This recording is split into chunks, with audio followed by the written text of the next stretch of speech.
What is up, my possum friends? We are Offensive Points, and today we are diving into the AFC North. So, guys, training camp starts in 3 weeks. We're in the full roll of the season. We got drafts coming up this weekend. We got a draft coming up Thursday. We got drafts going on the whole month of July going into August. This is the time where you need to be ready. So we are going to dive into this interesting abyss of the AFC North. Some abyss, some awesome. But we'll break down the players that you need to draft for your teams. As always, I am here with Josh and Billy. Josh and Billy, what is up? This is 100% the most drafts I've ever had in July, and I'm super stoked because usually it's all waits till August or even September at the end. I guess, right around September, Labor Day time. And it's just like, I just want to draft. I just want to play. Like, I want to see what my team's going to be. I want to stare at it for the next day or week or however long. But now we get like an extra month, and that's looking really great. We had to move our draft up to get everybody's schedules, and then we have this other Dynasty League that didn't want to draft right after the rookie draft, but now is drafting in the middle of the summer, which don't care. That's great. I just want to draft. Like, that's all about it. And then Scott Fishbowl, me and Billy are in the same division. That should be interesting. We actually are drafting one spot apart. Joe's in a different division, so he doesn't have to worry about us snagging any of his picks. But it's going to be an interesting day, gentlemen. We're just chatting about that off air and looking forward to a live draft, Scott Fishbowl draft, because last year was great, but got to be better in person, right? Oh, yeah. You only do 10 rounds in person, and then you do the rest online at a different time, I think. I'm glad you read the rules. I didn't know that. I think there's something I've just seen other live drafts, and I'm pretty sure they just go 10 rounds or something because there's like a certain time allotment that you have at the place. And so if your draft doesn't get over within that amount of time, it just continues online, I believe. Yep. I think that's how it is. I have the 8th pick, so I'm probably going to go Bowers. Really? Just right off the jump. That's fair. Okay. Yeah, a catch is like half of a touchdown, as Gary Davenport put it. So that is I like the tight end. Super tight end premium. Yeah, that's true. Yeah, if any of you guys are in Kansas City and want to hang out with us, Josh will buy you a beer. That's not true. That's only at that only transfers to the expo. But I will buy you a beer at the expo. How about that? No, he'll buy you a beer in Kansas City Ohio. Too. No, I don't. Okay. 2 beers if you wear a possum shirt. If you wear a possum shirt, I'll buy you a beer. How about that? 2 beers. No, good. Maybe 2. I'll buy you one. Josh can buy one. We'll both buy one. There it is. So that'll be fine. So Billy, I got a funny story for you, really quick, and it's okay. about I have a story too, Josh in golf. So, okay. You know, I've played golf with Josh for a long time, and he always like calls me out when I hit a golf ball and I bitch about it. He's like, "Shut the fuck up! You're on the green, man!" Like blah blah blah. Well, yesterday, this dude hit a chip that ended up like 3 feet away from the hole. It was a great chip, and he was pissed because he wanted it to go left and it went right. And I was like, "See, Josh, here we are. Here we are. Sense. It should have went in. I was playing so good yesterday and so terrible at the exact same time. Threw it all away. 3 holes. Oh no, 2 holes. I think I had a double and a triple and two single bogeys, and then everything else was pars. And it was a great round. And the triple was so dumb, and the double was even dumber. I know that's not a word, but it is today. But yeah, you're right, Joe. Golf's a stupid game. I love it and I hate it so much. I just love how I've had to put up with like over, almost 15 years of you being like, "Shut the fuck up, man. You're on the green, blah, blah, blah." And then you finally hit the shot where you were like, "What the hell? I wanted it to go right, man." And yeah, but to be fair, you bitch about not being close enough. I bitch about it not going in. We're different. We're different here. Cut from different. I was about to say, it sounds like you went up to a different tier. Like you were in this tier for a while, and now you're in this tier. I leveled up, and I don't like it. The tier below me is a way more fun tier to be in. You're just enjoying it. You're a bogey golfer. You know it. If you get a double bogey, it doesn't hurt as much. Now when you get a double bogey, and you're kind of like playing scratch golf, which not close to that yet, but like, bogey par, and then you get a double, and you're like, I hate this game. You understand why golf is heroin now. You thought it was all fun and games, and then you put the needle in too far, and buddy, heroin references in this one day you wake up, needle in your arm, golf clubs all over the place. You don't know where you are. That's funny. I don't have a story, and you guys all have stories. This is great. Although one was about. I don't have a story. I was watching. I was doom scrolling through TikTok as one does because I'm that person. And I came across a video of Arch Manning in deep St. Louis Apparently, there's a wide receiver on the Texas football team named Ryan Wingo, and he was doing like a football camp or something at his St. Louis high school. And anyway, Arch Manning came with him up to St. Louis.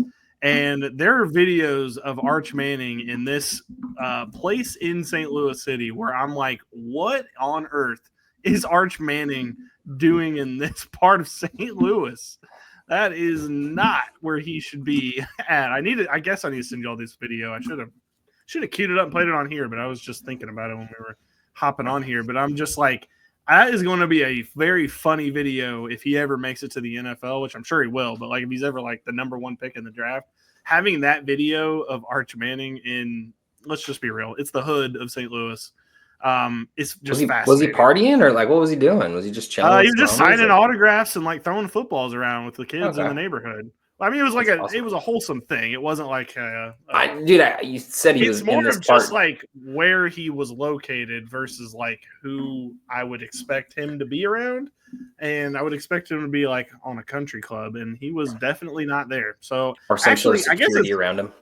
More respect to him, honestly, if we're gonna be honest about it, because like man, most quarterbacks probably wouldn't do that, but he went where the players are, where his teammates are, and I can respect that. That is awesome. Most people would not do that. So definitely go Arch Manning. I might buy a jersey. I just bought a table on the hill, and that's a semi-nice area, and I'm still like, ooh, yeah, that was with me. Calm down. Yeah. I mean, he wasn't in any danger. I don't want to make it sound like that, but you're always in danger if you're in St. Louis. I'm sorry. Just at some point or another. Depending on where you are, for sure. In the city, for sure. All right. Tonight we were talking about, actually, I guess we could talk about the news. It's kind of like weird fucking news. So I guess let's just get it out there. Darren Waller, who was dead and buried in a rapping career and divorced from Kelsey Plum, who's in the WNBA, is back from the dead to play tight end for the Miami Dolphins. I know everybody went out and rushed to get him. As you should in Dynasty. 35-year-old Darren Waller. Do y'all have any expectations for him? Or like, Absolutely is this just a...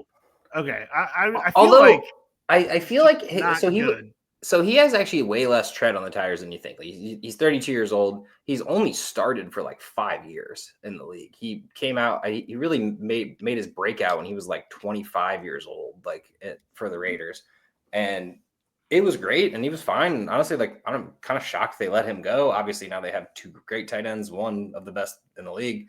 But then he went to the Giants, and as anyone does, especially with the Giants of 4 years ago, 3 years ago, whenever it was, he didn't do anything because it was just death there and destruction. And then I didn't know the rapping career was still going on. I knew he put out a song. I don't know if it still is. I just know of the one song. I just know everyone's calling him a rapper. If I wasn't afraid of copyright, we would have played it on the podcast, but YouTube would have annihilated us for playing that. So honestly, it's so bad that they might just be like, yeah, it's okay. If you're just making fun of it, we'll allow it. That's true. I guess we were talking over it the whole time. I think if we were talking over it and like pausing it and stuff, we could probably do it because it's like transforming the dissecting content. It. But if we're just letting it play while we listen, we're probably You know how they have settings on here where you can like put a song nice and soft, like background music type, like lo-fi stuff. I wish we could do that with Darren Waller's song, and it's just playing in the background, and it's just it's terrible. But anyway, glad he's playing football again. I'm excited to see this personally. I think it'll be really fun at the very least. Fantasy wise, the implications are you might as well get him if you could in Dynasty. I mean, it was free tight end that's currently starting. That's true. At the end of the day, like maybe. I don't think he has anyone to worry about on that roster right now. And the cool thing is his tight end coach that's on the Dolphins was his tight end coach when he was on the Raiders. So that makes sense. They know how to work together. They know kind of how to get him involved. So hopefully we can get a free tight end that can provide like tight end 2 numbers, bye-week fill-in stuff, injury insurance. I saw somebody say he could be a top 3 tight end this year. And I was like, come on, guys. Come on, guys. It's deep in the summer, dude. People are making that shit. I feel like he could put up. I love a hot take, though. I do love a hot take. On a bye-week fill-in, like he could be one of those guys that like maybe catches a touchdown and gets 3 catches for 40 yards, you know, like get you a double-digit performance, hopefully. But I can see him being like tight end 17. I think that's like a fair assessment. Tight end kind of dies after like 14. So, but no, I mean, to get here though, Jonnu and Jalen Ramsey got traded for a first-round pick and Minka, and that was a blockbuster. You don't see trade. It was not a first-round pick. Was it not a first? I thought it was a first. No. Okay. God, well, okay. It was I was wrong about that. I'm sorry. I'm sorry, Billy. Can I apologize? I didn't. It was just like it was second round. Now that I'm thinking about it, I don't know. I just know if they would have been a first in this trade, I would have lit the Steelers on fire. My logic is just like, for one, it's cool to see players get traded. I feel like that never happens, or like player for player trades. But like, what did this solve other than getting disgruntled players off of your team? But you got disgruntled players going to team that they still have disgruntled players of. I mean, I guess for Miami, the only good thing is they got off of Jalen Ramsey's contract, which they had been basically telling us they wanted to do for like a year now. So, I mean, I'm glad they finally did it. It's funny that they went and got Minkah Fitzpatrick, seeing as how that he traded Minkah Fitzpatrick to the Steelers once upon a time anyway. So it's kind of funny to see how that ended got him back. They really needed a safety, so it makes sense. I mean, they were about to roll in with Ashton Davis as their starter, Melifonwu, who's hurt all the time. So I was actually pretty stoked for an Ashton Davis official start, by the way. I don't think there's anything wrong. I think he could be a starter in this league. He's pretty good. He's pretty good safety, honestly. But he kind of takes the back seat there. They still have Holland, right? No, Holland's on the Giants. Oh, well, shoot. He could probably potentially play. I mean, I don't know if they're both free safeties technically, but yeah. No, it was a good move, I guess, but like, it's weird. We'll get to the Jonnu part when we talk about the Steelers here in just a little bit. But just seeing an all-pro trade for an all-pro trade, I think somebody did the research. It's been like 20 years since that happened, and that's how crazy that is. But kind of cool to see. Don't see it in this day and age. Okay, well, that's actually a perfect segue into the AFC North. We are going to the deep north. Very weird division. I don't really know how else to preview this because every team, except for maybe the Ravens, has like a very glaring flaw. So we'll start with what is projected to be the worst team in this division, maybe or the worst team in football, and that's the Cleveland Browns. Listen, guys, I'm going to be as nice as possible about this look forward to preview. Joe Flacco is going as QB 33, 293 overall. Do not put him on your football team. Do not draft him. He is not a part of your plan. If you want a third QB, if you're one of those psychopaths that never trust themselves, maybe grab him. But other than that, I think Shadur Sanders might seize time in this backfield. Or I think maybe Kenny Pickett is going to get cut potentially. Dylan Gabriel is kind of the other guy that he's either going to get cut or he's going to make the final roster. Squad maybe. And then they have Deshaun Watson, who's just kind of hanging over everything, but he's not going to play this season, it looks like. No, he's actually going to be ready to play or ready to practice in October. Fair enough. I doubt he makes the roster. I'm just saying. I saw those reports came out. He's been throwing with Judy and Bell, I think, and he. I appreciate him trying. He's currently been in the stadium and helping out with or I guess wherever they're at for spring training. Like he's been helping. So I mean, at least he's doing that as a veteran. Well, good thing he's helping now because he hasn't for the 2 years he's been there so far. It's been It's only been 2 years. It feels like a fucking decade. It might be 3. I don't know. It's been that long, and he's done just that much that I have zero clue how long he's been there. And he could not be there again, and it would be just probably fine. This would be his anyway. Stay away from quarterbacks. They're not good. On to the wide receivers. Jerry Jeudy is going as wide receiver 35, 76 overall. I think that's about fine. I think he's probably the most trustable wide receiver in this room right now. Cedric Tillman's going as 57 as overall 148. So potentially a very late round pick that a guy that you can put on this team and maybe feel good. Joe Flacco does have some juice. I mean, it's not great, but it's better than what you were getting with Watson, or at least it's a little bit more consistent. As sad as that is to say, Joe Flacco, old as hell out here. Deontay Johnson's on this football team. He's currently not draftable. I would not draft him. I know they're wanting to start him in the slot.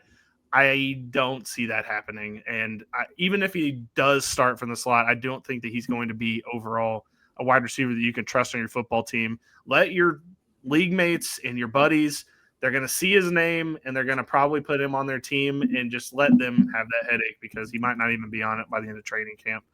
And then I just want to pitch out, as we did when we did our potential breakout stars for this year, is Jamari Thrash. I still think he has a chance to make a move.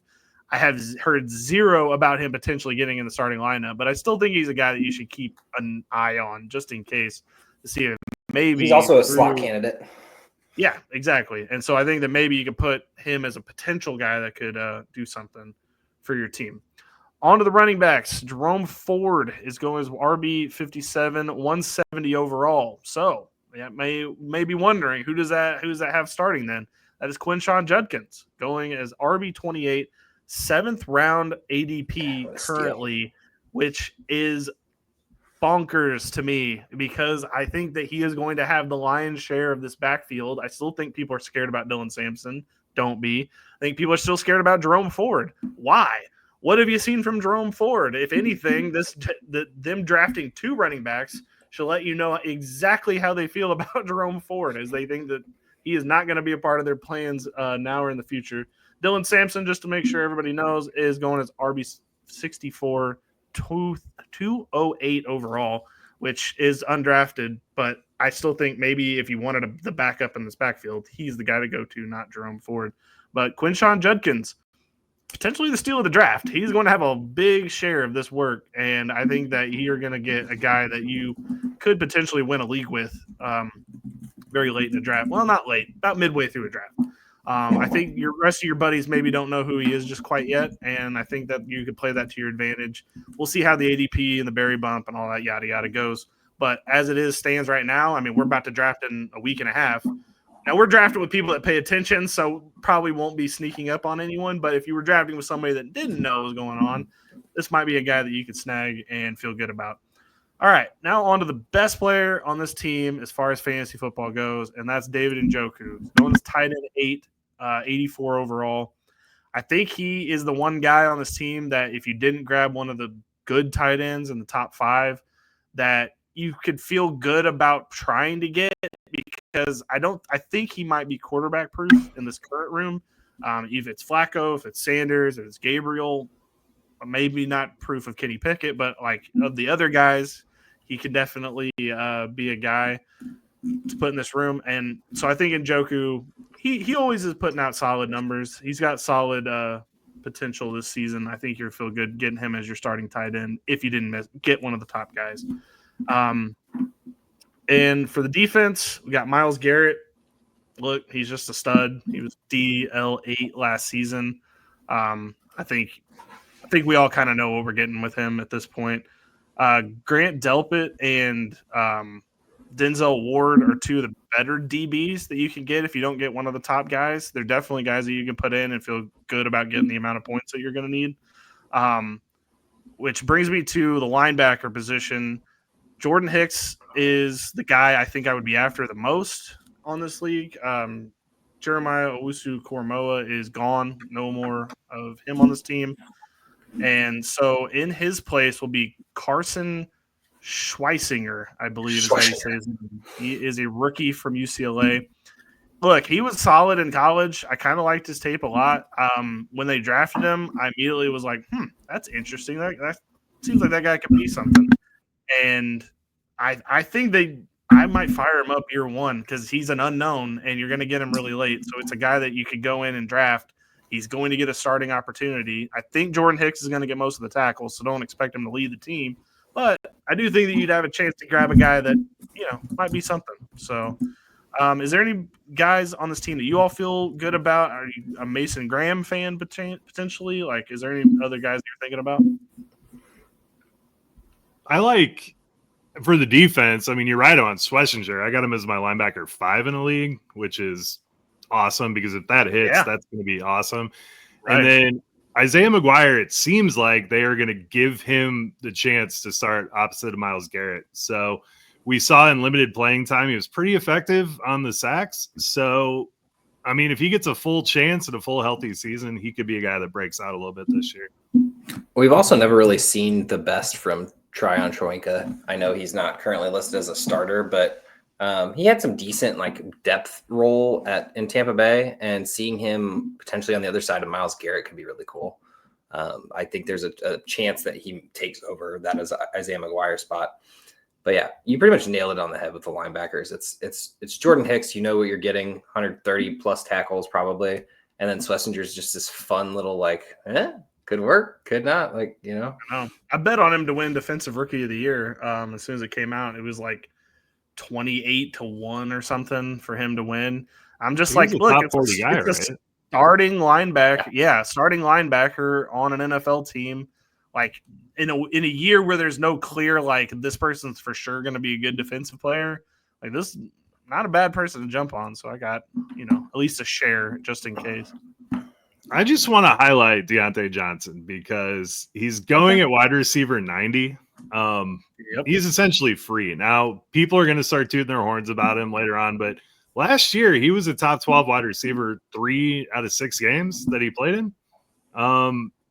He lost. He went nuts and went on 3 different teams after that. But if anyone is going to go nuts and turn out to have a good year, it's going to be in Cleveland. I don't hate getting Deontay Johnson as your last wide receiver. It's also going to be a person who used to be on the Pittsburgh Steelers, usually. Yeah, absolutely. And then Jerry Jeudy as your wide receiver 3.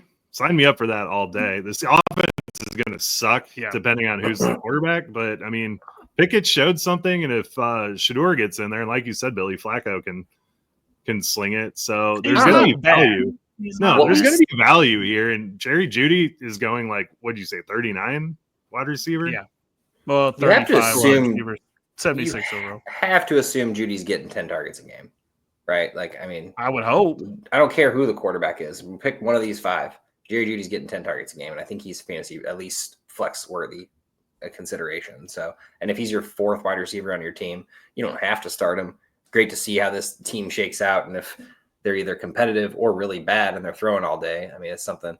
Another person I think that's just going to get the Barry bump to start the year is Quinshon Judkins. There's no way he goes in the 7th round. I mean, once we start seeing him in preseason games and he bowls over a player, like there's gonna be one highlight and everyone's gonna start grabbing him in like the 5th round, like, which is fine. I think that's about where I'd have him. Ultimate steal. 71 seems a little crazy to me, but I was doing the research and I was like, okay, we either the rankers are scared to pull the trigger, or we're just not early enough. But I think starting running back on the Cleveland Browns, sign me up. I definitely want that. It sounds scary, but we've seen it with Nick Chubb. And even Jerome Ford had his day. For sure. All right. Browns over under is 4.5.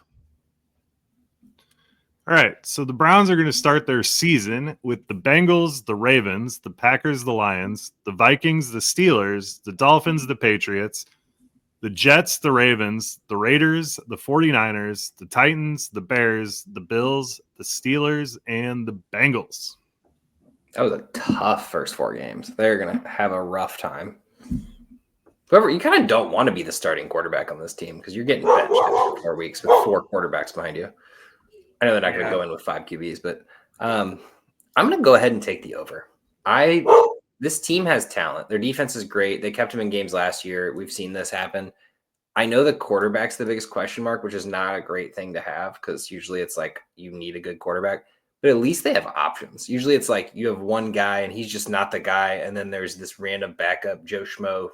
Looks like Nick Foles, but can't play like him. So I'm going to go over. I think they can get to 5 wins. Josh, I'm with you. I think they can get 5. I mean, that middle of the season run, they're going to fuck up and win a game. I think they'll win one of those first 4 games. Like maybe not, but they're going to upset a team. Like, and it's not going to be like a pretty game. And then not to mention, they'll probably beat the Ravens one time or something. So I'm also going to go over. What is the case for them getting 4 wins? Like, wouldn't you think if, say, they're with Joe Flacco and they're, I guess in this scenario, like 1-5, they would just switch quarterbacks, right? And say that quarterback goes, maybe 1-7. They might just switch the quarterback again. Like, I think we just keep going back and forth to a different quarterback, and at least they're gonna get 5 wins at some point. I don't know. I just feel like the case for the under here is kind of wild because it's it's not like an injury is going to take it out. I feel like this team's deep, though. I mean, they have good depth to their team. Well, if Joe Flacco breaks his arm, it's not like that's going to kill the team. They were already going to be in that position anyway, potentially with having him not start. So I think you have to go over with this. 4.5 is kind of wild. Have they announced who the Hard Knocks team is? And is it the Cleveland Browns? Because it feels like it needs to be. No, they have, but it's not any team that anybody wanted to see. Got it. Because this would be the NFC East in the middle of the season? I looking it up. Really watched Hard Knocks. Middle season one. I'm looking it up now. Bills. What? I mean, because they can't beat Kansas City? Is that going to be the question every time? Like, they're just going to keep asking, like, hey, can you beat Kansas City this year? I guess, but yeah, they're doing the training camp Hard Knocks with the Buffalo Bills. Okay, whatever. I told you, it's a team that nobody wanted to see. The Browns is the one everyone wanted to see. The fireworks at that training camp are going to be insane. Someone might actually kill someone on this team. There is a good potential of that. Okay, well, Josh, since you have the Ravens, that's not next. Bengals are next, Joe. Oh, I was like, for real? Bengals are next. All right, so here are the Bengals. Their offensive line was terrible last year. They added Lucas Patrick, and they have high hopes for Dylan Fairchild, who they took in the third round. They got a Marius Mims going into their second round and should be a healthy Orlando Brown. He missed 6 games last year. He played with a broken leg. And to top it off, they got a new coach in Scott Peters. So let's hope that it works, because Warren Sharp posted a stat today that Burrow was blitzed the least of any quarterback in the last 4 years, but was hit within 2.5 seconds of the snap at the highest rate in the NFL. That's really bad, especially when you consider Joe Burrow's injury history. That's not good. It's not going to be a recipe for success, so they have to protect him.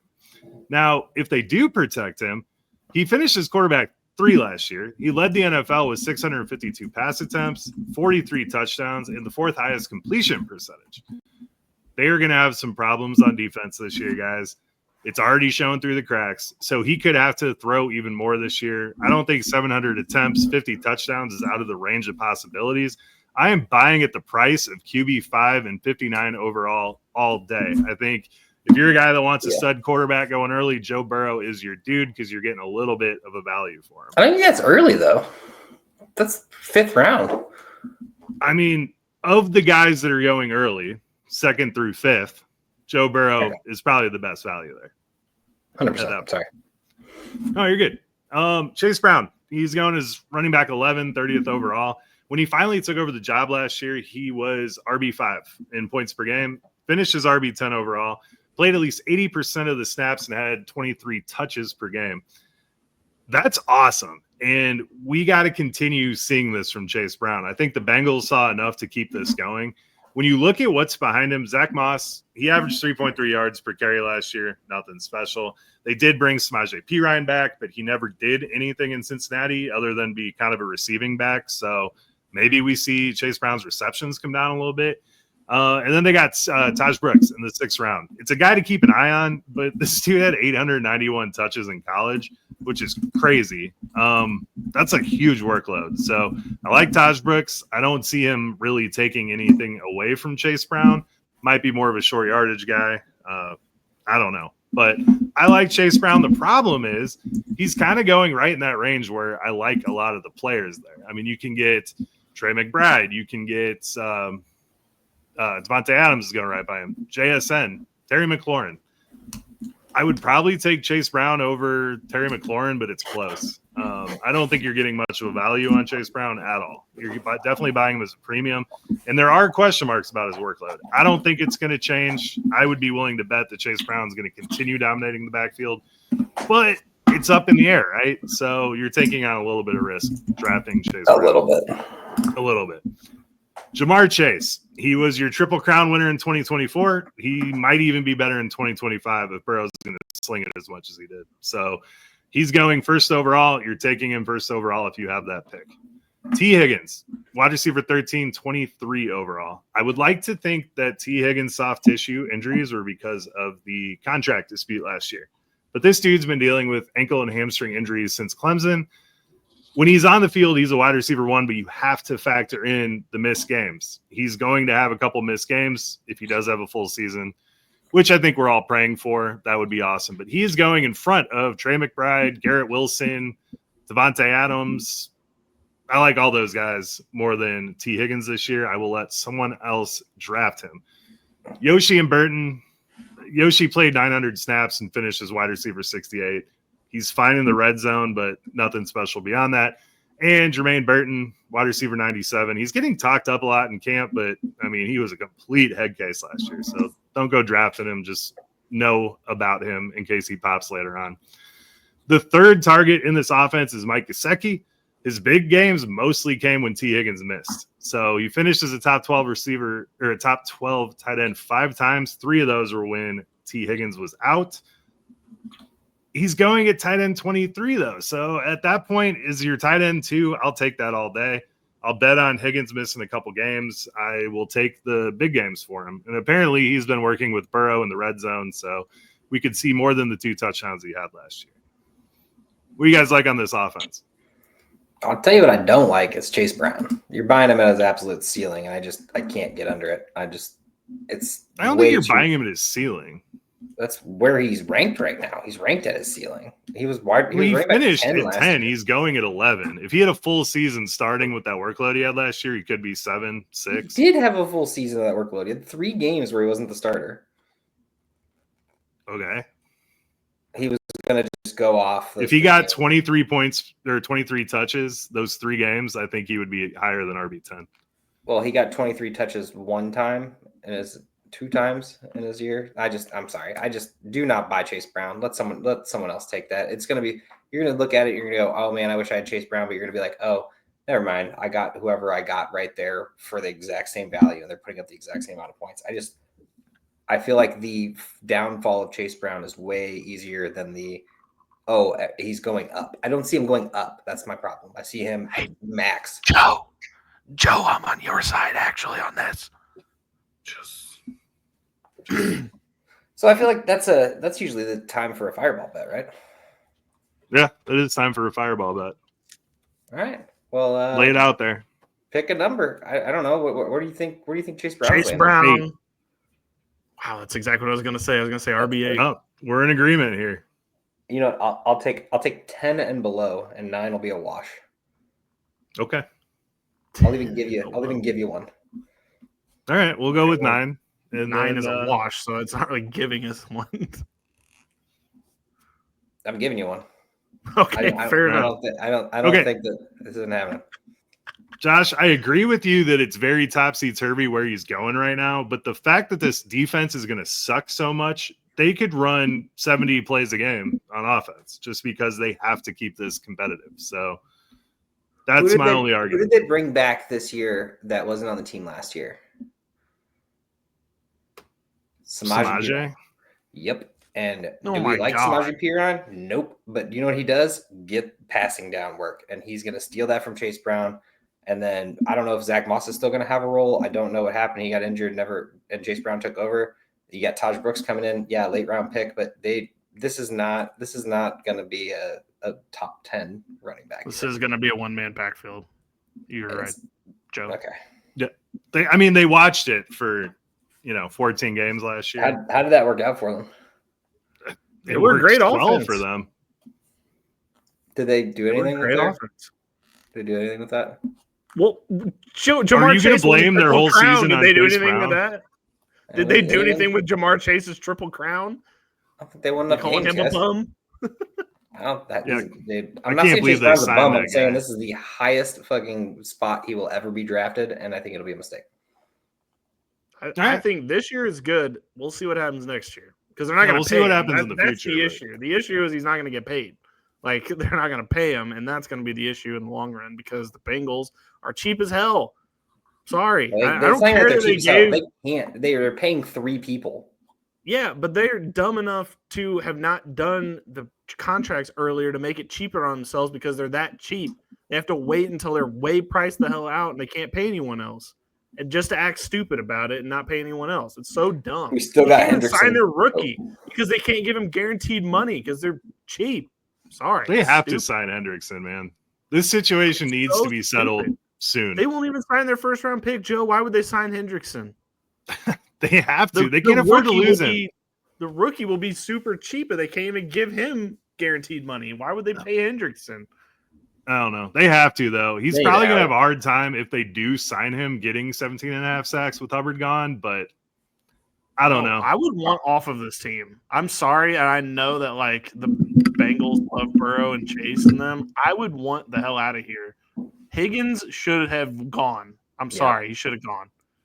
Because he's going to get his bag and no ring. He's got the money, which is fine, but you're never going to win anything, and you're going to be complaining, why aren't we better, when it's tied, all the money's tied up in 3 people. And it's great for fantasy football. They're not willing to pay. It is great for fantasy. Stupid. I will agree with you on the T. Higgins, though. T. Higgins is going too high as well. Like, I love it, and it'll probably end up there. I just don't want anything to do with that because like how we hijacked Joe's preview. You're good. I was pounding the table for T. Higgins last year, but he's no longer a value now. So. No, because you're just gonna watch Jamar Chase catch an 80-yard touchdown, and you're gonna be starting T. Higgins, and you're gonna be like, that sucked. And then you're gonna watch T. Higgins catch a touchdown, and you're like, all right. And then like Jamar Chase is gonna catch another 80-yard one. You're just gonna get fucking. I hate this game. Crazy. So not much to talk about on this defense. They got to sign Trey Hendrickson. Like I said, he's going to have a hard time getting that 17 and a half with Hubbard gone. Hubbard at least got respect, and now he's out of there. You're going to replace that with Joseph Asai?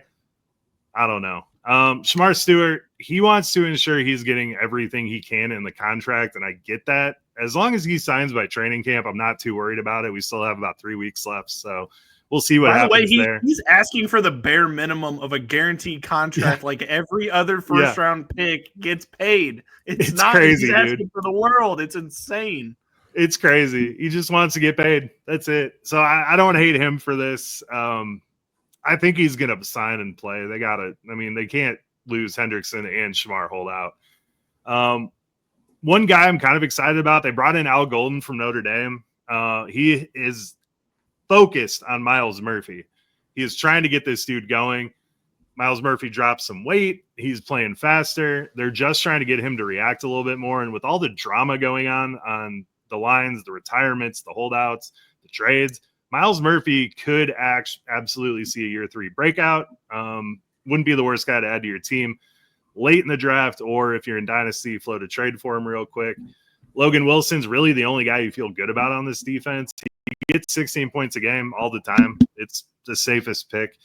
We saw them draft Demetrius Knight in the 2nd round, 25 years old as a rookie. We'll see, but they're going to roll with him. That's what it looks like. And Jermaine Pratt just played 1,100 snaps in this role in 2024. So Demetrius Knight could absolutely be a steal for how late he's going. People are starting to find out about him, though. Jordan Battle, he was shut down last year in favor of Von Bell, who was absolute ass last year. Jordan Battle is going to be insane value in drafts, and he's going to start in the box for the Bengals, and they're going to be running on the Bengals a lot. So I expect him to have a lot of tackles. And Dax Hill, everyone's favorite rookie from 2 years ago, he had 110 tackles in 2023, tore his ACL last year, but should be healthy going into camp. Could be kind of a slow start that pays off dividends later. So keep an eye on Dax Hill. I always like Dax Hill. It's a great name. That's a great name. So you know what happens if Shamar Stewart doesn't sign his contract? Jadeveon Clowney, baby. So he until August 5th can be traded. That is an option. That can happen. If he doesn't sign before the start of the season, he has to sign before week 10, or he cannot play in 2025 for anyone at all. And if he sits out completely and doesn't do anything until March, he actually is eligible to be redrafted again by a different team in 2026. Okay, so question about that, which that's super cool. Can he go back to college and play? I don't know if he's a senior. So he wouldn't be able to go back to college, but he can redraft. He doesn't have any eligibility. He would just be able to be. He would be in the next draft class. He just okay. Well, let's say he was a junior and still had 1 year left. Would he be able to go back to college and play a senior year? Well, so that's a good question because he can't play in any professional league. That doesn't necessarily mean an quote unquote amateur. I wouldn't call it amateur, but quote unquote amateur league. I think college would still count. I don't know. We've never had a player do it. So I mean, he didn't even play in mini camp, so you can't say he played in the NFL. True. So yeah, I don't know. It's a very interesting thing going on there. The Bengals are playing with fire here. This is just the thing is, and I maybe this is how the Bengals see it. He got 17 and a half sacks. The defense was ass. Like, what did those sacks get? Them being a little less ass? Like, I don't know. I don't know. Maybe that's their point, but still, they paid too much money to everyone. They lost in one-score games so much last year because of that defense. They should have went out and got a secondary, dude. Like, pairing someone with Hendrickson's super cool, but like why couldn't you? Well, I guess you can't afford Jair Alexander, but there's someone out there that you could have got that would have like boosted up that secondary cheap enough. But I guess they just couldn't. They can't spend money is the problem. This team is going to be and they're not willing to spend money. That's the other problem is they just are not going to pay anyone. Okay, well, Bengals over under is 9.5. All right, so they got the Browns, the Jags, the Vikings, the Broncos, the Lions, the Packers, the Steelers, the Jets, the Bears, the Steelers, the Patriots, the Ravens, the Bills, the Ravens, the Dolphins, the Cardinals, and the Browns. They should be able to beat that, but that defense is going to hold them back is the problem. Well, that was the problem because last year they took Buffalo into overtime twice and got canned because of that defense. And then like I don't see him getting it. I wouldn't be betting on this. I'm gonna say over, but I would never put $1 on this because I could see this team losing any game because of that defense. Like they can go out there and score 50 points every game, but the other team can go score 50 points too. They have some pretty easy cakewalk games too. I'm gonna go under. I do not want this to sound as bad as it's gonna sound. I feel like the Bengals rev the engine a little bit too hard on offense. And all I'm saying is sometimes that leads to the car breaking down. All I'm going to say. So if we press the pedal to the metal too much on this offense, maybe something happens to something on the offense and it gets hurt. Just going to say, I'm not going to say who, not going to say when or how. Just saying, I don't know. I don't believe that we make it through the season with the car completely intact. No, there is no depth on this team either. This is going to be so good for fantasy football, though. So 100%. So good for fantasy football. If I draft Joe Burrow and he gets injured, I'm gonna be like, yeah, man, but I had to take the chance. Or if I have Jamar Chase, I'm like, yeah, no, that was a sure no-brainer pick. You know what I mean? If something happens, seems to happen to him, like I'm going for those two. If I can stack those two, I'm gonna do it. Like it's gonna be. This amazing. might be one of the first years where, like, I think the reason that Saquon might dodge the Madden curse is because he's not really the consensus number one overall. Like a lot of people are taking Chase. Like there's at least a discussion. Yeah. Well, so it's not like he would be like, it's not like he's sure. Like, Christian McCaffrey was on the front. It was like, okay, everyone's taking McCaffrey number one next year. So there's like all this pressure of it. And this year it's like, if I take Saquon 2 or 3, if he falls to that, okay. Like the Madden curse might get me, but it's not like a consensus one. I don't know if it's because of the curse, but I've noticed Bijan going ahead in drafts too. And I'm just like, how could you vault Bijan over what Saquon did? Like other than the curses, like it's literally the Family Guy boat thing that we bring up every time. It's like I could have a mystery box or I can have a boat, and mystery box could be a boat. And that's what it is with Bijan and Saquon. It's like I could just have Saquon, or I could have Bijan, who could be Saquon. Or I could have the next Saquon. Or I could just have Saquon. Like I don't know why. Get the Saquon. Yeah, Saquon lost. Or not Saquon. Bijan lost his center, and he has a quarterback that's played 3 games. I don't understand why everyone thinks he's going to be better this year. Yes, Algier is going to poach 7 to 8 carries a game at least, if not more. If Bijan ever has a bad game or fumbles, I love Bijan. Don't get me wrong. I'm not drafting him consensus 1 overall or 2 even. Joe, are you over under? I didn't get it. Oh, I'm under. I don't see it happening. Nice. All right, Josh. All right. Well, the cool thing about the Ravens is pretty much absolutely nothing changed. This team, the most notable thing to happen is they did get Jair Alexander, as I mentioned earlier. Cheap too, 1 year, $4 million deal, which is great. And then got Cooper Rush as the backup QB. That's really about it. A bunch of re-signings. Team basically just stays intact.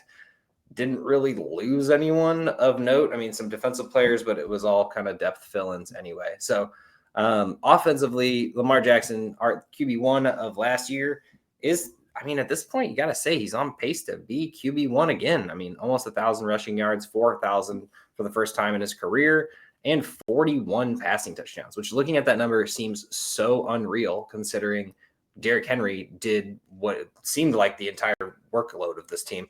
But then you realize that there are a lot of weapons that he spread it out really well too. So speaking of those weapons, Rashad Bateman is the guy who caught a lot of those touchdowns, got 9 last year.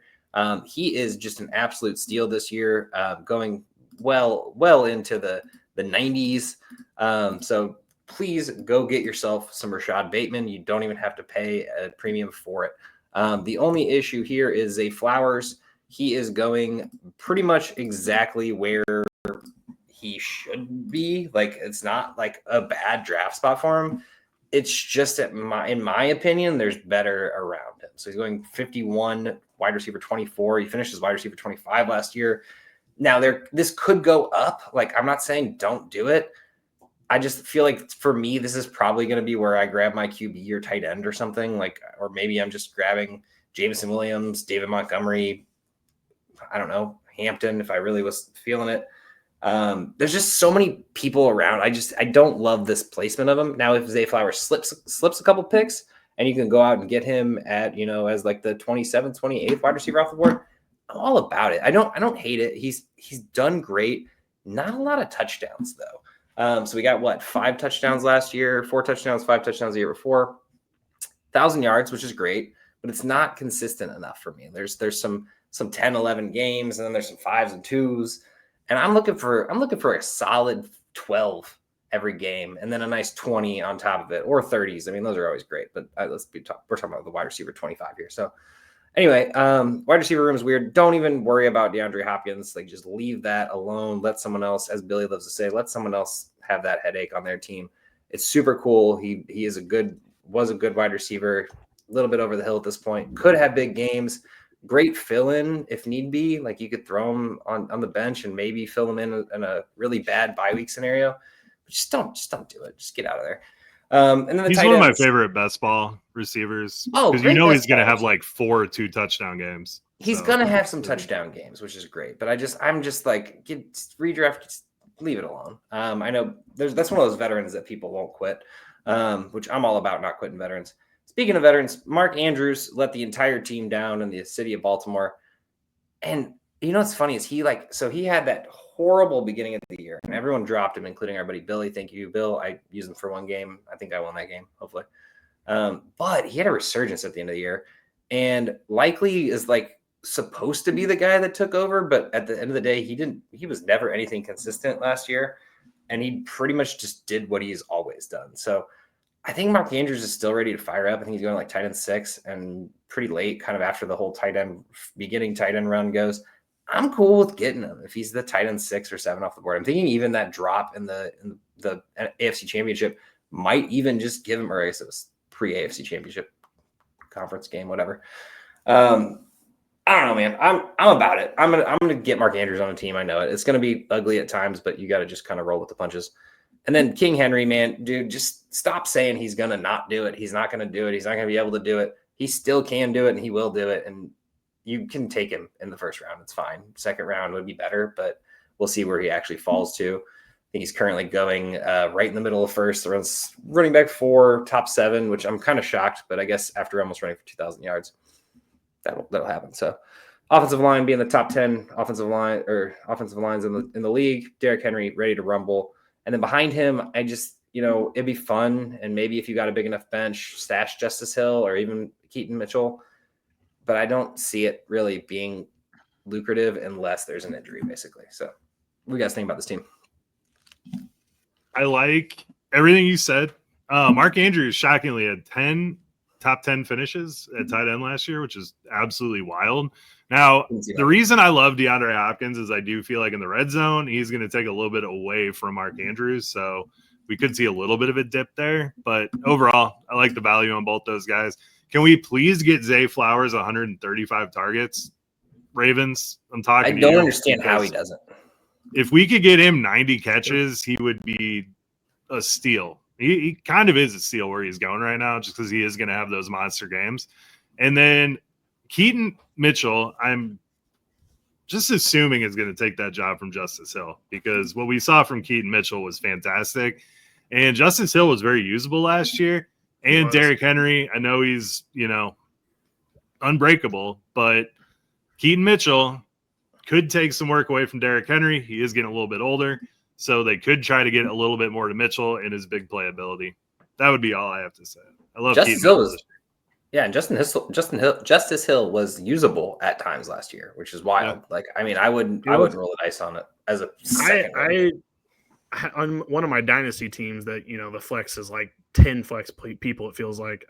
Justice Hill was one of my best people I could put out there. Like, he was not making, game winning, but he was definitely holding his own against every other flex player I had. So, yeah, very good. Averaged like 4 carries a game and got some work in the passing game. Couple game. Catches, yeah.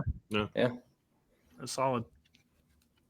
But anyway, once again, like, if something did happen to King Henry, it'd be interesting to see where these guys go. So like a Hill or a Keaton Mitchell on the bottom of your bench, just holding on to it. If you got a good enough team and don't need to make any acquisitions, I'm about it. I mean, at the very end, I'm a big fan of handcuffing, especially if you can just have him. If it's say you have the guy, or say someone you know in your league has the guy, and you're just like, you know what, I'm just gonna do it. Like, and this is one of those teams that, like, if something did happen, this is gonna be a passing running team. So you're gonna see like Justice Hill or Keaton Mitchell to the moon at that point, which will be interesting. But hopefully King Henry just has another solid, phenomenal year like he always does. I'm really big on handcuffing too. I am so tired of people like in shallow leagues handcuffing though. If you have Bijan if you have Bijan and you want to take Algier because that's the direct descendant of him, if something happens, then yeah. But I'm tired of watching people just burn bench spots. If you have 6 or less bench spots in a 10 or even 12-man league and you're handcuffing, then it's like, dude, there's literally a starting running back. And now if you take CMC and you get Grendo, whatever, but I still think that's a waste. I hate handcuffing my own guys, honestly, at the end of the day. But like, sometimes this last draft is exactly why you should do that with CMC. Yeah.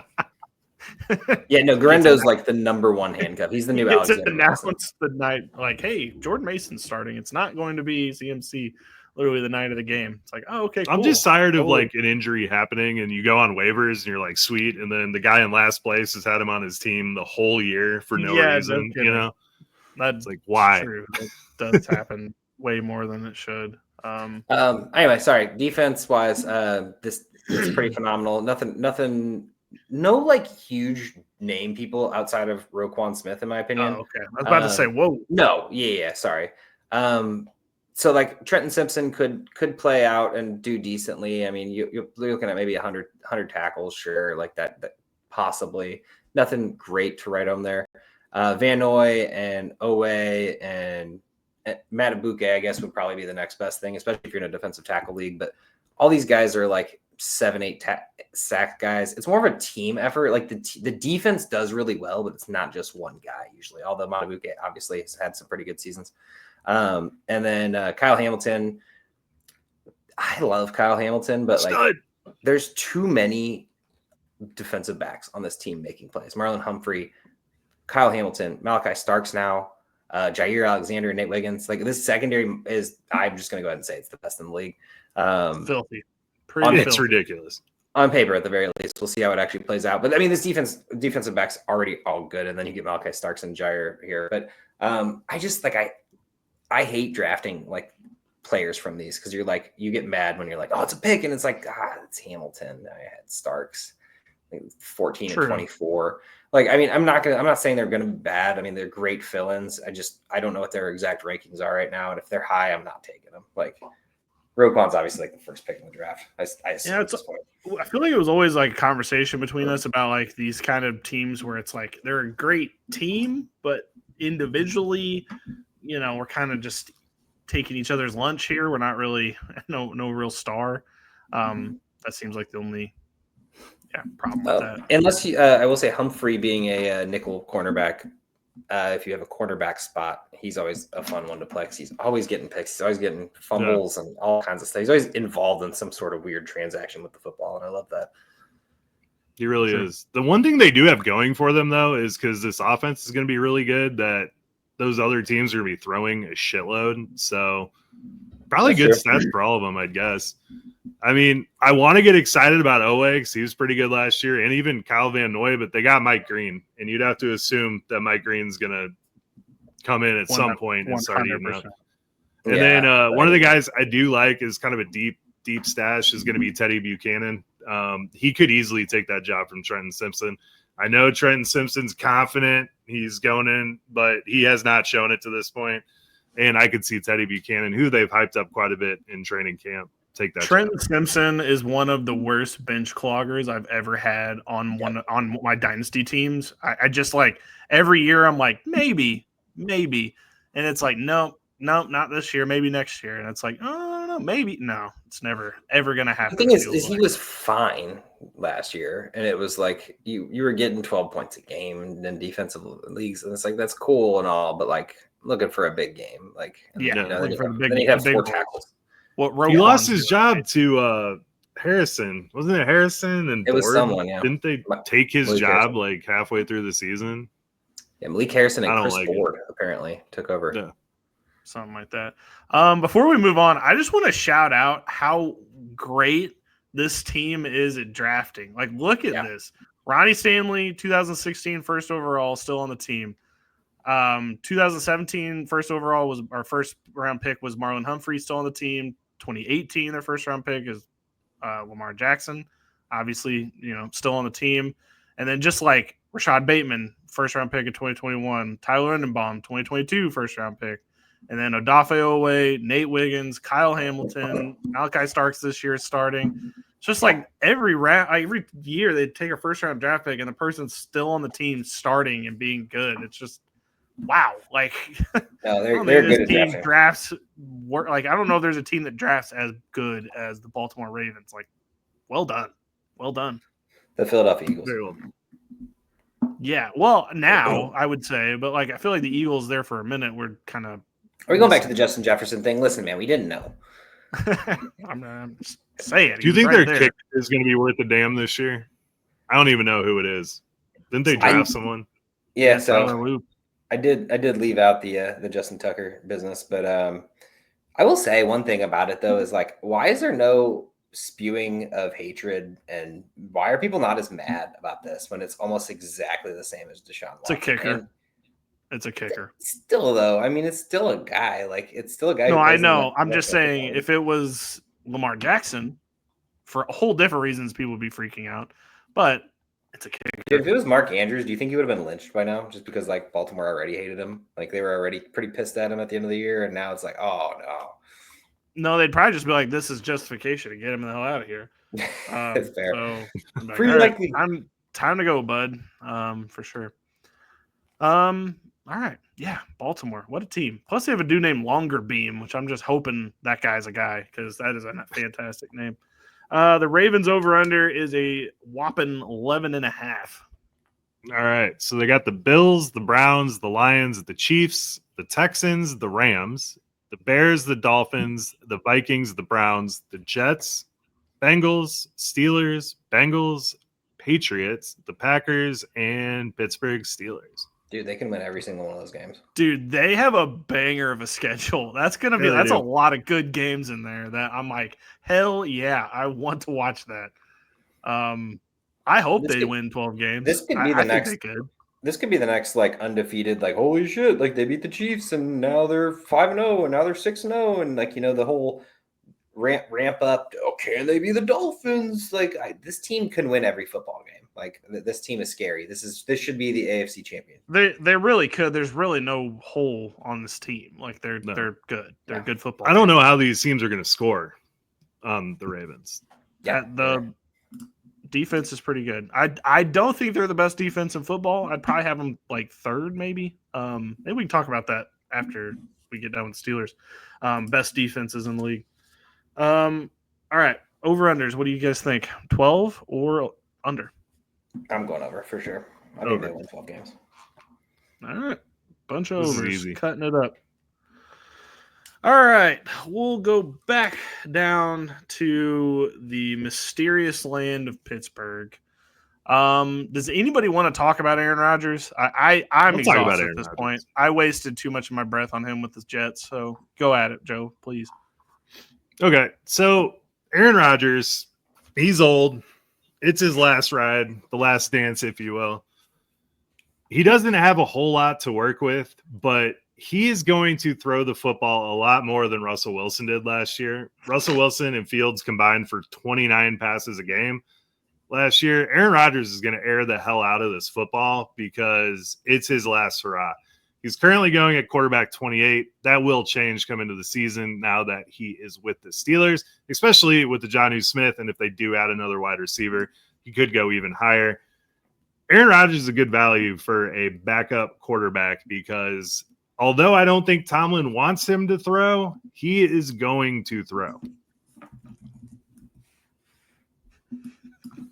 Yeah, that's true. It doesn't matter what Tomlin wants. He's going to do whatever he wants. It's the Aaron show, man. This might be Tomlin's last season, depending on how he handles this. God, if he finishes 9-8 again, it's be so sad for them. Anyway, yeah, this sucks for the Steelers. It'll probably be fun, but it'll also probably end in crying like usual. So running back wise, love Caleb Johnson. His stock is at the moment a spot where I love it. If he goes up any higher, I'm gonna have to bail out. Hate to see him get the Barry bump and bump up above David Montgomery. That's pretty much the niche where I'm going to lay him at. If he goes above Montgomery, I'm not drafting him. Currently at 63, running back 24. Sounds about right. He could finish as running back 2. The only issue is Jalen Warren is back again. Currently going at 95, running back 33. I think they learned their lesson with giving Jalen Warren a full workload. Doesn't really work out that well. He's great in the passing game, and he's explosive, and he's a great thunder to lightning, as everyone always says with Montgomery and Gibbs. Hope Caleb can still, get a couple catches a game. Don't know if Rodgers is going to want to do checkdowns as much, but at the end of the day, he's 41 years old, and I don't think he's going to want to get hit that much. So Caleb, great stock, could be really great and will be in the future. Would love to see a quarterback of the future on this team so he can be paired with him. But at the moment, Caleb Johnson is a buy. Jalen Warren's also a buy at 90. I mean, I'll take that all day. I mean, you never know what can happen, especially with a rookie running back. So feel free to buy in. Isn't Gainwell on this team too? Do not buy him. He's a change. And especially with Arthur Smith, that's the biggest issue here, right? And Cornell. Because we hope and pray that Arthur Smith would know what the hell he's doing, but with Arthur Smith, there always comes a fun amount of surprises. As far as the pass catchers go, DK Metcalf is going around the 4th round right now, maybe early 5th. I feel like you got to trust it. Aaron Rodgers is still not a bad quarterback, so he can still get, I think, at least one wide receiver to relevance, and I think that's going to have to be DK Metcalf. Jonnu's ranking is kind of all over the place right now.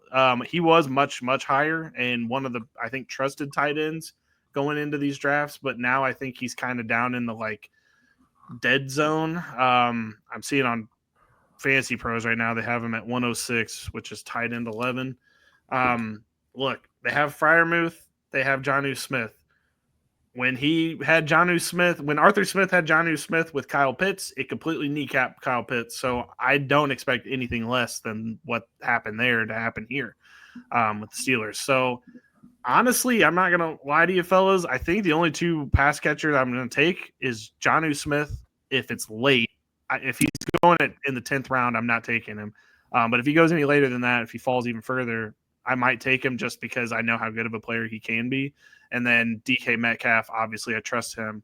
They also have Robert Woods, who they brought in. I don't think I can trust him. We love Bobby Trees around these parts, but I think the sun has set already, and I guess the Steelers are just late to that ball game. Roman Wilson didn't play last season because of an injury. I do think it would be interesting to at least throw him out there and see what he can do.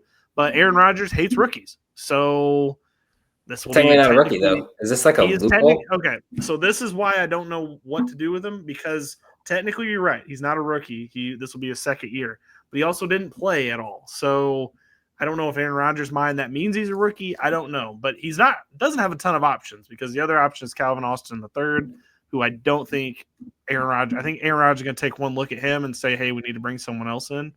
And Alan I think that's how Lazard. that's going to go. What's Lazard doing these days? Still with the Jets, so we'll see what happens there. He might get cut during training camp or something. I guess trade's also on the table. Anyway, I think DK Metcalf and John are the only two that you need to be really looking at in your drafts, but I don't know. Is there anybody else that you guys are thinking of or any other opinion about these guys? I'm just curious about Roman Wilson. Roman Wilson or Ben Skoranek, one of those guys is going to end up being like the Rodgers' favorite target. Like it's going to be someone that's not like he's got to throw to someone besides DK Metcalf, right? And like the obvious answer, they haven't given him a ton of options. We can put it that way. That's what I'm saying. And like maybe even Scotty Miller. I don't know. Like it's just going to be one of those random like guys Calvin Austin turns into Jordy deep balls Nelson all day. No, I just don't see Rodgers throwing. Dude, okay. Here's what's going to happen: is DK Metcalf. If he hated Valdez-Scantling, he's going to hate Calvin Austin. That's fair. DK Metcalf is going to have 165 targets this year. Easily. Yeah, 100%. I mean, Probably, Garrett Wilson had 156 last year. Devontae came in and had 11 a game. So he might even get 180 targets. And where he's going in drafts right now, assuming Aaron Rodgers stays healthy, because you can double team DK. It doesn't matter. He's just going to jump over you and catch the ball. DK Metcalf is going to have a monster season. This is huge for him that they got Aaron Rodgers.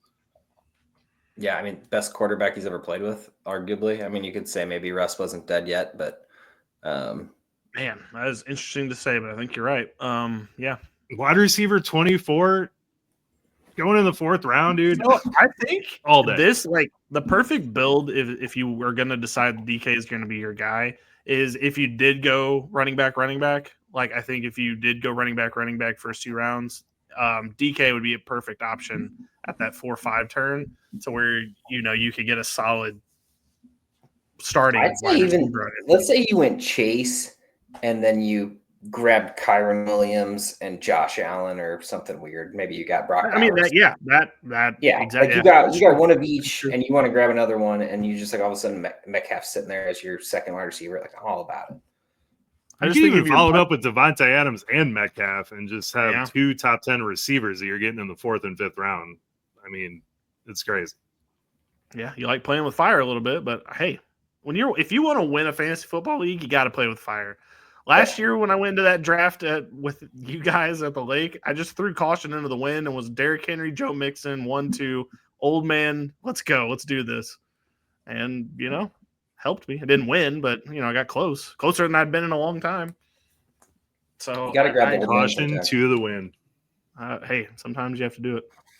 Speaking of old men, their defense is full of them. Apparently, TJ Watt is currently being shipped around or shopped around at the moment. So, by the way, there's no way this is possibly true. No, there's 100%. just no way. Not He's if holding out. Maybe. I just like this. You can't say you're going all in with Aaron Rodgers, one last dance, and then have one of the biggest pieces, like Scottie Pippen of the team, be like, you know what, I'm getting out of here. That's just not how it works. MJ would have never allowed it. So Slay and Jalen Ramsey and Juan Thornhill and Joey Porter Jr. and Deshaun Elliott as their secondary. This could be, as long as they got someone to replace Slay and take him while he's taking breathers, this could be one of those top 5 defensive back teams. I mean, this is no slouch of a team, True. but I team. don't love the Peyton Wilson Patrick Queen combo on the inside. Queen can be fine. Want to see. Obviously, we need to see what Peyton Wilson a little bit more. But if you lose TJ Watt, like you have no pass rush at all. Cameron Hayward can do something, but he can't do everything. So I don't know. Derek Harmon coming in as the next edge rusher, but I don't. Highsmith, bro. Oh, Highsmith as an outside linebacker. I hate 4-3-4. Yeah, you're right. Highsmith as well. But anyway, yeah, no, Highsmith as well. Great times. But once again, all these people are old, dude. That's the problem. Can they hold their breath for a whole game? Because they're gonna. I want to buy into Peyton Wilson, but Cole Holcomb is back from that crazy ass knee injury. So I feel like they're gonna split. I feel like it's just gonna be just like with Roberts last year. I actually like Jack Sawyer too, so there's plenty of competition.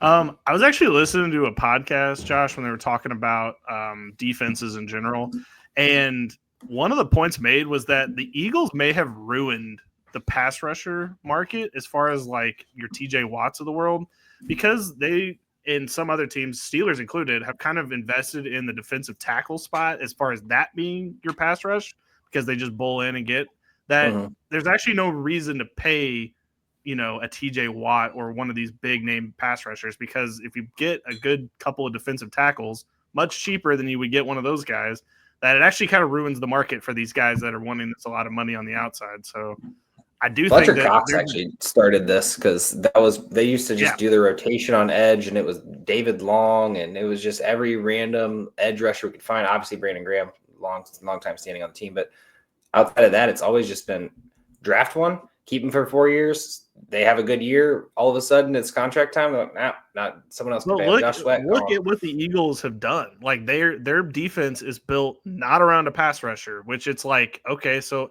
I think it's kind of like for running backs on the offense. It's like, okay, my team is built around defense is built around a pass rusher. That's not great. If the Eagles can make the number one defense potentially in the league based off of basically interior defensive line and then a really good secondary, maybe that's the way to go. Maybe these guys that are getting paid a bunch of money to just get sacks, like Trey Hendrickson, maybe it's not worth the cash. I don't know. It was an interesting take, and I hadn't really thought about it, but might be the end of the pass rusher as we know it. Like TJ Watts might be a thing of the past. It'll always come back. Everything's a cycle, dude. Like we go through cycles. Well, and then everyone's trying to replicate what other people do, right? Like so they're not. Yeah. Well, we're in the match the Eagles era right now. So TJ Watt's worth the money. Yeah, TJ Watt is 100% worth the money. That man can break through a tackle like no one else. Don't put him in any position. Here's the thing: whenever he gets to the playoffs, he's not really doing anything that's winning them football games. That's the problem. Yeah, neither is their offense. Well, yeah, that's the bigger issue. Roll Russell Wilson out there in the playoff game and say that it's TJ Watt's fault, and we got other problems. Crazy. No, I will say I do have an awesome possum safety for everybody. It's Deshaun Elliott. He's currently going at safety 23. Finished at safety 13 last year. No one knows what the hell Deshaun Elliott did last year. He was on fucking waivers, man. How? Yeah. Well, I picked him up so many times. God, I had him everywhere last year, and everyone just wanted nothing to do with him. Like, I'll start him every week. That's fine. Yeah, I mean, he was fine before that, which is wild. And then all of a sudden, people started seeing is believing. That's my thing about defense, man, especially in dynasty leagues. Like, don't stress yourself out about like drafting a defensive player super early. Go fill out your offensive roster. Like if you for sure want to go get Abdul Carter in like the second, third round, sure, please go do that. Like, it's always nice having the Nick Bosa's, the TJ Watts, the Aiden Hutchinsons of the league. But at the end of the day, there's always just watch week one, man. Like week one, you'll see no one's paying attention for some reason. I always seem to get some safety, linebacker, defensive end, something week one. And I'm just like, all right, cool. Well, there we go. That's my new safety of the year. Like I float safeties all throughout the year, defensive backs and then linebackers. I always just seem to get the guy who's like, oh yeah, he had Rosaboom was the guy last year. I didn't have him on my team to start the year. Had him on the team to end the year though. Yeah, sure. It's definitely easy to make up.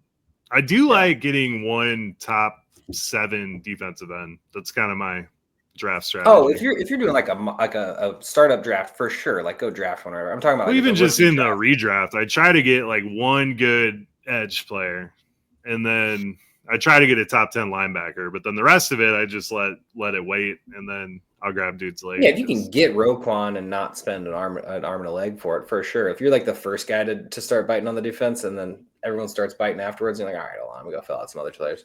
Yeah, when you see that linebacker run, it's always like one guy will draft a linebacker, and then it'll be like 2 rounds, and then all of a sudden 5 of them go off the board. That's usually when I grab a linebacker just after that, because they go quick after that.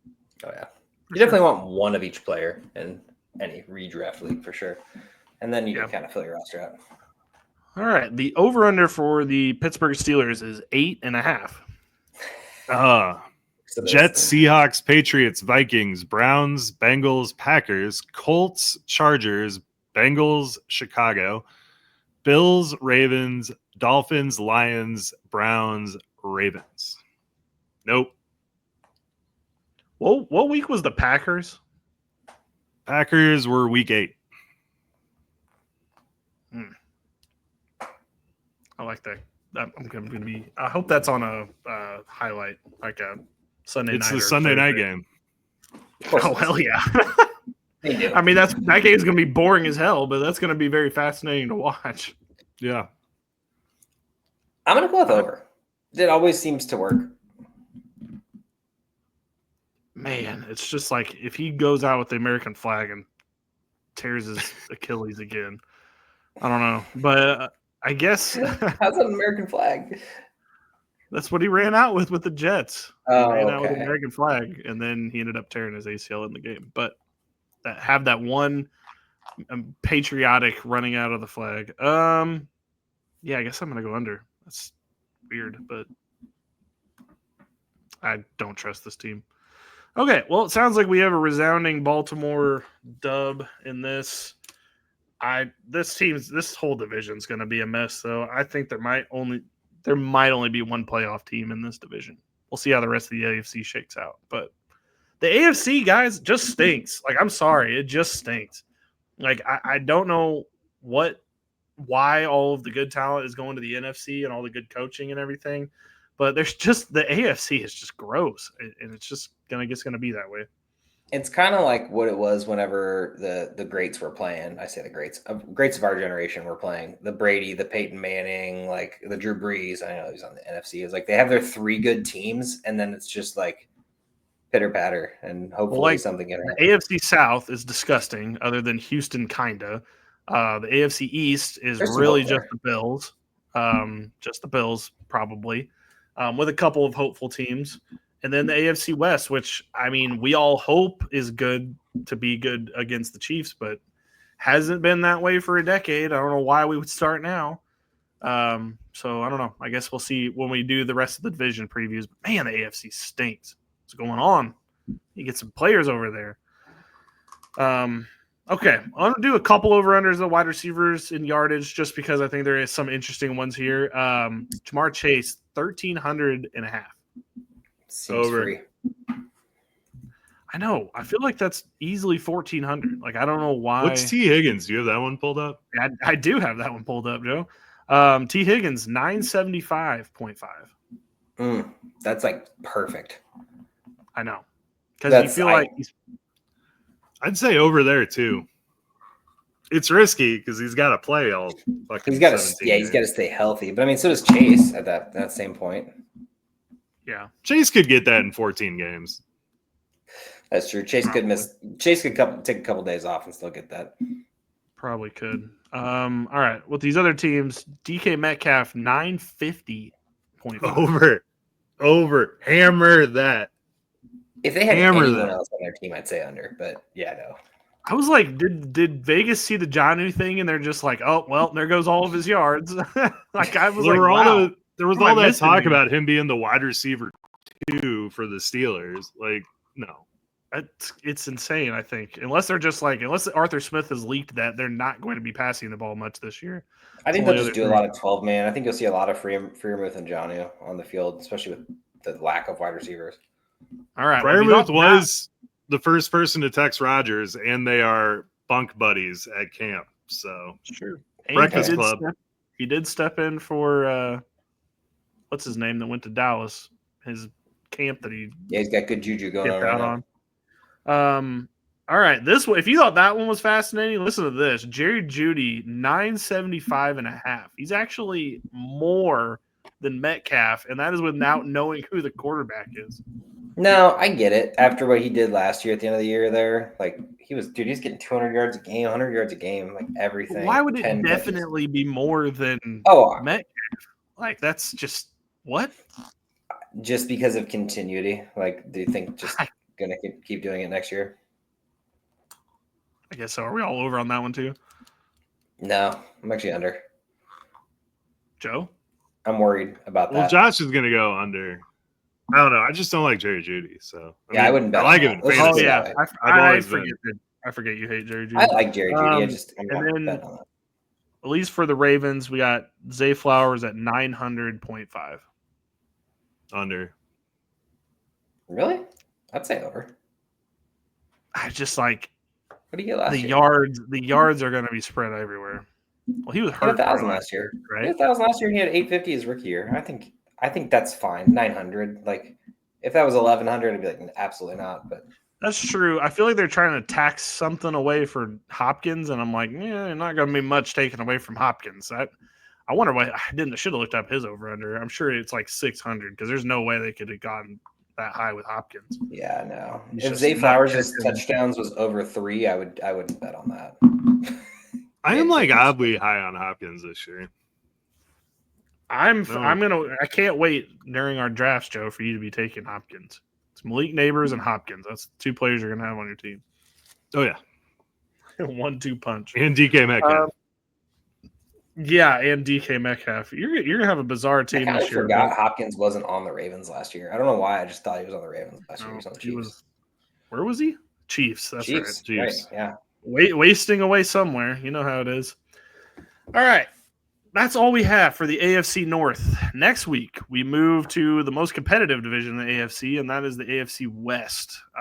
Episode will be coming out Thursday night into Friday, so don't fret if you don't see it on your feed Wednesday night.